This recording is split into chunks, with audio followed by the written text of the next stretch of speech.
मेरा नाम है पंकज वर्मा। मैं उम्मीद करता हूँ आप लोग अच्छे होंगे। तो बेटा लास्ट क्लास में हमने एक टॉपिक शुरू किया था लेटर सीरीज, है ना।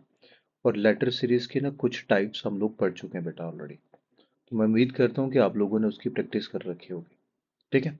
अभी तक हम लोग लेटर सीरीज में क्या पढ़ चुके थे कि सर लेटर सीरीज हमने स्टार्ट किया था और सबसे पहले इस तरह के क्वेश्चन पढ़ चुके थे जिसमें हम लोगों ने सिंगल सिंगल वेरिएबल देखा, सिंगल के बाद डबल देखे, डबल के बाद तीन देखे और तीन के बाद हमने थ्री प्लस देखे। तो आफ्टर दैट हमने लेटर नंबर सीरीज भी देखी थी लास्ट क्लास में। ठीक है बेटा। तो आज जो टॉपिक पढ़ने वाले हैं वो लोग हम लोग पढ़ने वाले हैं पैटर्न बेस्ड सीरीज। ध्यान रखना, ये वाली सीरीज ना बेटा बड़ी इंपॉर्टेंट होती है। तो आज का जो टॉपिक रहने वाला है बेटा वो पैटर्न बेस्ड सीरीज का रहने वाला है। ओके।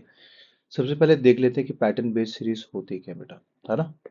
अगर मैं कहूँ कि पैटर्न बेस्ड सीरीज क्या होती है तो इस तरह से देखना। अभी तक ना हमने सीरीज देखी होंगी, जैसे लिखा होगा ABC dash A dash CD A-C-D, इस तरह की सीरीज होती है। दैट मीन ये सीरीज थी ABCD है ना। तो इस तरह के पैटर्न बनाए जाते हैं, जैसे ABCD इस तरह के पैटर्न होते हैं। क्लियर है मेरी बात। ओके। तो जो सीरीज होती है बेटा इस तरह के पैटर्न बनाए जाते हैं। तो सबसे पहले हम लोग क्या करते हैं, हमको जो भी सीरीज में नंबर ऑफ वेरिएबल्स दिए होते हैं, तो सबसे पहले हम लोग उनको डिवाइड कर देते हैं छोटे छोटे ग्रुप्स में, है ना। डिवाइड इनटू स्मॉलर ग्रुप्स या फिर ग्रुप्स। क्लियर है बेटा। डिवाइड इनटू स्मॉलर ग्रुप्स या फिर ग्रुप्स में, है ना। सबसे पहले उनको काउंट किया जाता है। तो जितने काउंट होते हैं उसके बाद हम लोग क्या करते हैं, उनको छोटे छोटे ग्रुप्स में डिवाइड कर देते हैं बेटा। ओके। अगर ग्रुप बनता है 12 का, तो हो सकता है जो छोटे छोटे स्ट्रिंग बने जो ग्रुप बनेंगे वो कितने के होंगे, सिर्फ 3 के होंगे या फिर 4 के होंगे या फिर किसके होंगे, 3 प्लस आपके किसके हो सकते हैं, सिर्फ 3 का पेयर हो सकता है, 4 का पेयर हो सकता है या फिर 3+1 का हो सकता है। What is 3+1? कुछ इस तरह का पैटर्न, जैसे ABC नेक्स्ट नंबर दे दिया P, फिर दे दिया ABC फिर नेक्स्ट नंबर दे दिया Q, फिर दे दिया ABC फिर नेक्स्ट दे दिया R। इस तरह के जो पैटर्न होंगे वो कहते हैं 3+1 बेटा। क्लियर हो रहा है सभी को। ओके। उसी तरह से बेटा आपका 15 हो सकता है। 15 में क्या के पेयर बनेंगे, सिर्फ 3 का बनेगा और 5 का बनेगा और 4+1 का बनेगा। क्लियर है। उसी तरह से बेटा होता है 16। 16 में बनता है 4 का या फिर बनता है बेटा 3+1 का पेयर। उसी तरह होता है बेटा 18। 18 में जो पेयर बनते हैं 3 के बनेंगे या 6 के बनेंगे या फिर 5+1 के बनते हैं। अगर 20 एलिमेंट होंगे तो जो पेयर बनेंगे 4 के बनते हैं बेटा, या फिर 5 के बनते हैं या फिर 4+1 के बन सकते हैं। अब बच्चे कहते हैं कि सर अगर नंबर अलग हुए, जैसे 11 हुआ, 13 हुआ, 14 हुआ, 17 हुआ, 19 हुआ, क्या उस तरह की सीरीज नहीं बन सकते हैं? तो बेटा बिल्कुल बनेंगी। जब हम लोग पढ़ेंगे फ्रीक्वेंसी बेस्ड सीरीज या फिर इंक्रीज डिक्रीज सीरीज या फिर मिसलेनियस सीरीज, इसमें जो नंबर ऑफ वेरिएबल हैं वो 11 भी हो सकते हैं, 13, 14, 17 या 19। दैट मीन जिनके फैक्टर नहीं बनते। क्लियर है। ओके। तो चलो अभी हम लोग शुरू करते हैं बेटा। ठीक है। अभी हम लोग एक एक को पढ़ना शुरू कर देते हैं।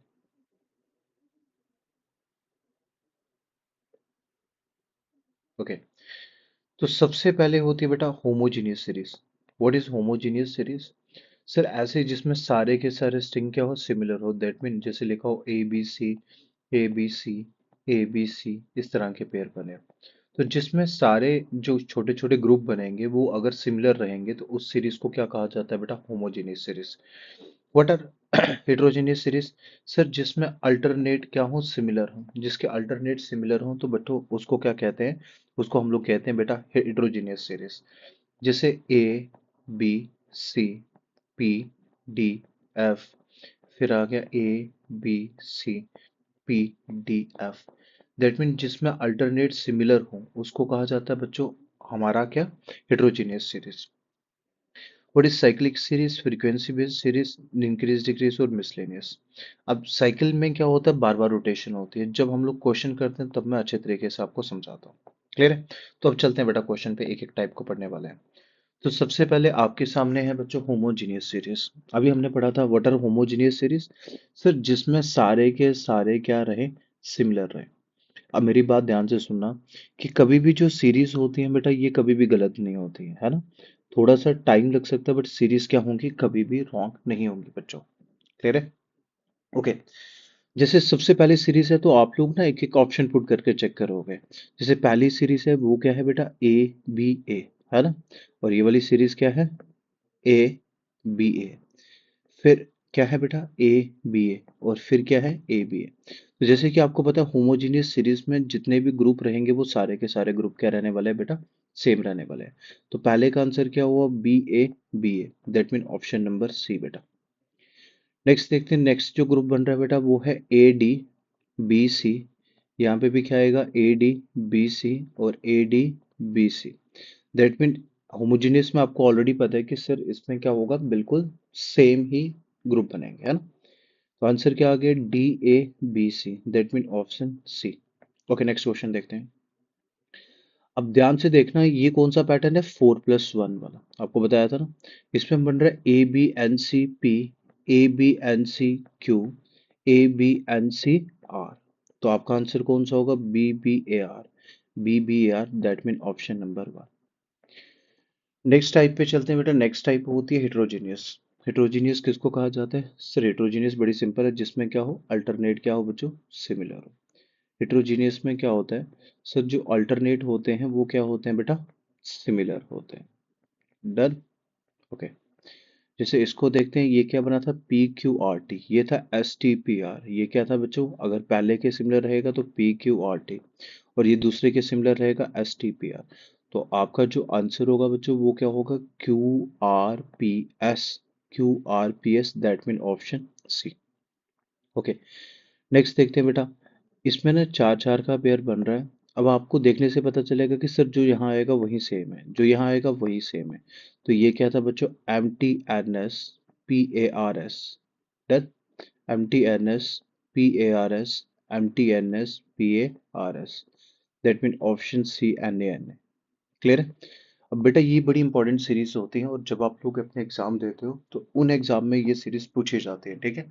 आगे अभी तक का अगर आपने कोई एग्जाम दे रखे होंगे तो उन एग्जाम में भी आपको ये देखने को मिले होंगे। ओके नेक्स्ट देखते हैं। अब ये बड़ी सिंपल है बेटा। इसमें बन रहा है M S T P D F, M S T P D F, M S T.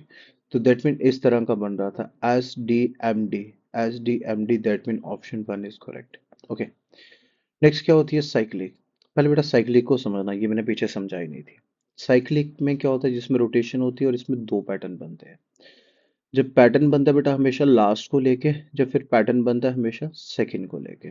जैसे दे दिया ए बी सी डी। अब इसका जो लास्ट होगा वो फिर से रोटेट करेगा, क्या बन जाएगा, डी ए बी सी। अब जो लास्ट होगा वो पहले आ जाएगा, सी डी ए बी। अब जो लास्ट होगा, जैसे बी है तो बी फिर से आ जाएगा बेटा, B C D A. Okay. तो दूसरा पैटर्न कौन सा रहता है, जिसमें सेकंड से हम लोग स्टार्ट करते हैं, जैसे दिया था ए बी सी डी। अब मैं लास्ट से स्टार्ट ना करते हुए सेकंड से स्टार्ट करूंगा, क्या बन जाएगा बेटा, बी सी डी ए। अब सेकंड कौन सा है, सी, तो ये बन जाएगा सी डी ए बी। अब इसका सेकंड कौन सा है, डी, तो ये बन जाएगा बेटा डी ए बी सी। जो पैटर्न बनते हैं इन दोनों को लेके करते हैं। बट आजकल कभी कभार ऐसे भी पैटर्न देखने को मिल गए हैं जो सेकंड लास्ट को लेके बने हैं, जैसे सी को लेके बनेगा, ठीक है। सेकंड को मैंने सेकंड को लेके किया और सेकंड लास्ट को भी पैटर्न लेके बन सकता है। ओके तो करते हैं बेटा। जैसे ये चार चार का पेयर होगा, इसका लास्ट इसका पहला, है ना। तो इसमें देखने कौन से, अगर इसका डी पहला होगा तो यहाँ कौन आ जाएगा, एम। इसका लास्ट टी है तो इसका कौन, पहला टी आ जाएगा। इसका लास्ट पी है तो बेटा इसका पहला कौन आ जाएगा, पी आ जाएगा। अब आपको क्या नहीं दिख रहा है, सिर्फ पी नहीं दिख रहा है। तो दैट मीन ये था एम पी टी डी। अब इसका डी लास्ट है तो बेटा इसका डी पहला है। इसका टी लास्ट है तो इसका टी पहला है। इसका पी लास्ट है तो इसका डी पी पहला है। तो आपका आंसर क्या बन गया, पी एम टी पी। तो that mean option 1 is correct, option 1 is correct. Okay next देखते हैं बेटा, क्या दिया है, पी क्यू आर एस, है ना। एस पी क्यू आर, क्योंकि लेस लास्ट था तो इसको हमने जोड़ के बनाया एस पी क्यू आर। उसी तरह से ये था तो आर लास्ट हुआ तो आर एस पी क्यू। इसका क्यू लास्ट था तो क्यू यहाँ पे चला गया। तो आपका आंसर क्या बना, क्यू आर अच्छा, इसमें 3 ही दे रखे थे। ठीक है, तो आपका जो आंसर था वो मैंने एक ज़्यादा लिख दिया होगा, इसमें 3 ही फिलअप आपको दे रखे हैं। तो था क्यू, बीच में एक खाली था शायद ये वाला, ठीक है। आंसर था क्यू, क्यू, क्यू के बाद था बेटा एस, एस के बाद था P, sorry, Q S R Q, answer ये रहने वाला था, ठीक है। एक फिलअप मैंने दिया नहीं था बच्चों। ओके, नेक्स्ट देखते हैं। ये है बेटा, नेक्स्ट क्या है, आर ओ ए टी। अब इसका जो सेकंड है वो ओ है, ये बन जाएगा ओ ए टी आर। इसका जो सेकंड है, ठीक है, अभी तक जो लास्ट से चल रहे थे बेटा, अब ये सेकंड से चलने वाले हैं। जैसे इसका सेकंड क्या है, ए, ये बन जाएगा ए डी आर ओ। अब इसका जो सेकंड कौन सा बेटा, डी, तो डी यहाँ पे आ जाएगा, ठीक है बेटा। तो आपका आंसर आया O D, O D O, O D O, O A D R O, sorry. अब जैसे इसका सेकंड था, ये शुरू किया ए डी आर ओ, ठीक है, लास्ट क्या था, ठीक है। तो आर ओ ए डी, सबसे पहले आएगा ओ, सेकंड आएगा कौन सा बेटा, डी, थर्ड फिर से आएगा कौन, ओ, और फोर्थ कौन सा आएगा बेटा, डी। डन। इसी तरह से ना देख लेना एक बार, ओ ए डी आर, ठीक है। अब इसमें क्या था बेटा, ए, क्योंकि इसका सेकंड था, और डी आर ओ। अब इसका सेकंड कौन सा था, D R O. That mean ये ऑप्शन में नहीं दे रखा था, तो एक और ऑप्शन लिख देते डी, तो आपका आंसर था O D O D. Clear है, तो इस तरह से ऑप्शन था, ठीक है बेटा। ओके, तो अभी तक हमने 3 तरह की सीरीज पढ़ ली। अब इसके आगे वाली सीरीज देखते हैं। What is do you mean by frequency. अगर बच्चों मैं आपको पूछूं कि फ्रीक्वेंसी क्या है, तो फ्रीक्वेंसी का मतलब होता है सिर्फ नंबर ऑफ रेपिटेशंस, है ना, नंबर ऑफ रेपिटेशन। तो जो भी नंबर ऑफ रेपिटेशन होंगे उसको फ्रीक्वेंसी कहा जाता है। मतलब किसी चीज के नंबर्स बार बार अगर रिपीट होंगे तो उसको फ्रीक्वेंसी कहा जाता है। जैसे सबसे पहले ये क्वेश्चन था, इसमें ना 4 बार आपको ए दिया था, फिर ए के ए को उसने बी से रिप्लेस किया, दैट मीन बचे 3 है ना। 4 बार ए, फिर एक बार बी लिखा और 3 बार ए लिखा, फिर 2 बी और 2 है, फिर 2 की जगह 3 बी कर दी, जैसे बी का नंबर इंक्रीज करते जा रहा है और ए का कम करते जा रहा है, और लास्ट में उसने तीनों बार क्या कर दिया, बी। डन, समझ आया कि सर सबसे पहले क्या किया है कि 4 बार क्या लिखा हुआ है, ए, फिर उसके बाद एक बी को रिप्लेस किया और 3 बार आ गया है, फिर 2 बी 2 है, फिर 3 बी एक है, और फिर उसके बाद सारे के सारे आगे बी। तो आपका आंसर क्या बना, A B B, that mean option C is correct. Next pattern देखना बेटा, इसमें दिया है A B C, double A double C, triple A triple B और ट्रिपल सी। तो आपका ये वाला पैटर्न था, सबसे पहले एक बार ए बी सी लिखा है, फिर 2 बार ए, 2 बार बी, 2 बार सी, फिर 3 बार ए, 3 बार बी और 3 बार सी। तो आंसर है B B B B C, that mean option B is correct. Okay, next question देखते हैं। दिया बेटा ए बी सी, फिर उसके बाद double A C, double B और single C, double A double B और डबल सी। तो इस तरह के पैटर्न इसमें बन जाते हैं बच्चों। तो आंसर क्या हुआ, B C C B, B C C B, that mean option one is correct. Okay, next pattern क्या है बच्चों, इंक्रीज डिक्रीज का, ठीक है। अब इसमें क्या होता है, नंबर ऑफ वेरिएबल्स को कभी कभार इंक्रीज कर देता है और कभी कभार डिक्रीज भी कर सकता है। क्लियर है। जैसे सबसे पहले लिखा ए, फिर लिखा ए बी, फिर लिखा बेटा ए बी सी, फिर लिखा बच्चों ए बी सी डी, फिर लिखा बच्चों A B C D E. Done, इस तरह से पैटर्न बन गया। तो आपका आंसर क्या आ गया, B C B D, B C B D, that mean option B is correct. अब जैसे ये वाला है बेटा, ये है P Q R S T. सबसे पहले 5 थे, 5 के बाद उसने कम कर दिया पी क्यू आर एस, फिर एक और कम कर दिया पी क्यू आर, फिर उसने एक और कम कर दिया पी क्यू, और लास्ट में सिंगल ही बचा आपका पी। तो आपका आंसर क्या रहा, आर क्यू क्यू। तो दैट मीन ऑप्शन ये वाला करेक्ट। क्लियर है। अब बच्चों ये जो सीरीज है ना, पैटर्न बेस्ड सीरीज, ये बड़ी इंपॉर्टेंट सीरीज रहती है। ठीक है, जो पैटर्न बेस्ड सीरीज है बेटा, ये बहुत इंपॉर्टेंट सीरीज है। बट इनका क्या है कि ये कभी गलत नहीं होती है। ठीक है, लास्ट कंसेप्ट इसमें एक मिसलेनियस भी बन जाता है कि कभी कभार पेपर में जो क्वेश्चन आते हैं वो आपको वहीं पे देख के पता चलेगा। क्लियर है, तो ये कभी भी गलत नहीं होती है बेटा। ठीक है, तो इस तरह से हमारी जो सीरीज थी बनाई जाती है पैटर्न बेस्ड सीरीज। क्लियर है।